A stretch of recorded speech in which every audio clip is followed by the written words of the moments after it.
এবার সপরিবারে দেশ ছেড়ে পালালো নাফিসা কামাল ও লোটাস কামাল।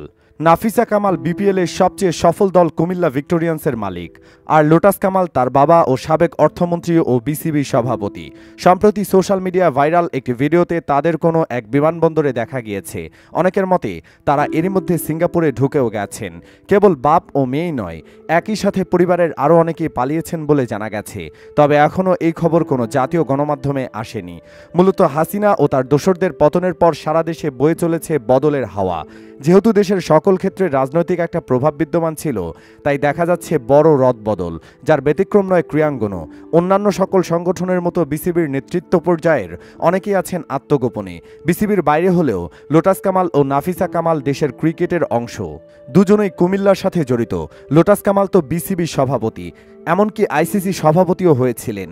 নাফিসা কামালও বেশ সুনাম অর্জন করেছে। তবে কেবল হাসিনার দল করাতেই তাদের পালাতে হলো। এছাড়া নাজমুল হাসান পাপন বিসিবি সভাপতি হওয়ার পাশাপাশি বাংলাদেশ ক্রীড়া মন্ত্রণালয়ের দায়িত্বেও ছিলেন। এছাড়াও আওয়ামী লীগের প্রতীকে কিশোরগঞ্জ থেকে সংসদ সদস্য নির্বাচিত হন। সরকার পতনের পর তিনি দেশে আছেন কিনা তা নিয়েও এখনও নিশ্চিতভাবে কিছু জানা যায়নি। তবে কিছু সূত্রের মতে তিনি এখনও আছেন দেশেই। আবার কিছু সূত্র অনুসারে অন্যান্য আওয়ামী লীগ নেতা, সাংসদ বা মন্ত্রীদের মতো পাপনও দেশ ছেড়ে পালিয়ে গেছেন। পাপন ছাড়াও বিসিবির একাধিক কর্মকর্তা সরাসরি জড়িত ছিলেন আওয়ামী লীগের রাজনীতির সঙ্গে।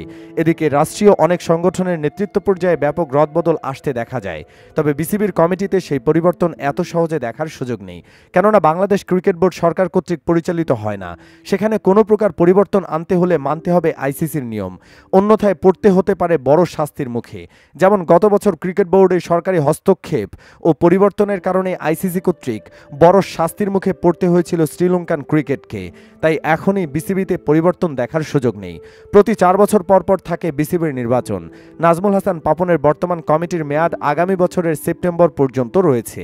যদিও নতুন নির্বাচনে আওয়ামী লীগের রাজনীতির সঙ্গে জড়িত কারো ক্ষমতায় আসা বেশ কঠিন হবে।